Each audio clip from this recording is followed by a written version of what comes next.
ভারতীয় সঙ্গীত জগতের ইতিহাসে যে নামটি চিরকাল সোনালী অক্ষরে লেখা থাকবে তিনি হলেন আশা ভোসলে। দশকের পর দশক ধরে অসংখ্য কালজয়ী গানের মাধ্যমে কোটি মানুষের হৃদয়ে জায়গা করে নিয়েছিলেন তিনি। তার কণ্ঠে ছিল আবেগ, প্রাণ আর এক অদ্ভুত জাদু, যা প্রজন্মের পর প্রজন্মকে মুগ্ধ করে এসেছে।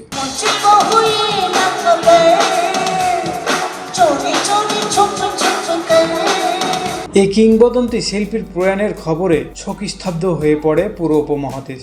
সামাজিক যোগাযোগ মাধ্যম থেকে শুরু করে বিনোদন জগৎ সবখানেই নেমে আসে শোকের ছায়া। আর এই শোকের ঢেউ ছুঁয়ে যায় বলিউডের বাদশা শাহরুখ খানকেও।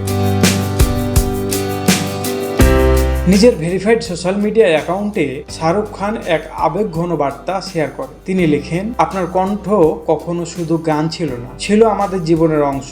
আপনার গাওয়া প্রতিটি সুরে আমরা খুঁজে পেয়েছি ভালোবাসা, বেদনা, আনন্দ আর স্মৃতি। আপনি আমাদের ছেড়ে যাননি, আপনি রয়ে গেছেন প্রতিটি গানের মাঝে, প্রতিটি অনুভূতিতে। বিদায় নয়, আপনাকে জানায় অশেষ শ্রদ্ধা, আশা।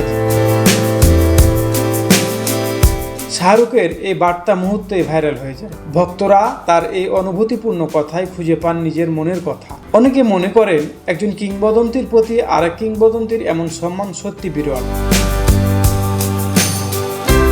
শুধু শাহরুখ খানই নন, বলিউডের অসংখ্য তারকা, সঙ্গীত শিল্পী এবং ভক্তরা গভীর শোক প্রকাশ করেছেন। কিন্তু শাহরুখ খানের বার্তাটি যেন আলাদা করে স্পর্শ করে যায় সবার হৃদয়, কারণ এতে ছিল ব্যক্তিগত অনুভূতি, স্মৃতির ছোঁয়া এবং এক গভীর শ্রদ্ধাবোধ। আশা ভোসলের মতো শিল্পীরা কখনো সত্যিকার অর্থে বিদায় নেন না। তারা বেঁচে থাকেন তাদের সৃষ্টির মাধ্যমে, তাদের কণ্ঠের মাধ্যমে, তাদের রেখে যাওয়া অসংখ্য স্মৃতির মাধ্যমে।